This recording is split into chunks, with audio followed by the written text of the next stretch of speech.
পাখিস kitchen with ব্লগে সবাইকে স্বাগত। দেখো আজকে নন্দ উৎসব, সেই উপলক্ষে আজকে ভোগের আয়োজন করা হয়েছে। এখানে রাধাকৃষ্ণকে ভোগ দেওয়া হয়েছে, রাধাকৃষ্ণ লক্ষ্মীনারায়ণ সবাইকে ভোগ দেওয়া হয়েছে।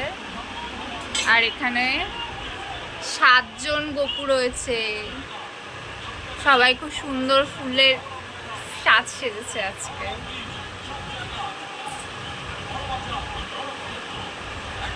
আর দেখো ওদের জন্য কি কি আয়োজন করা হয়েছে। নাড়ু, চকলেট, ফল, 10 রকমের সন্দেশ।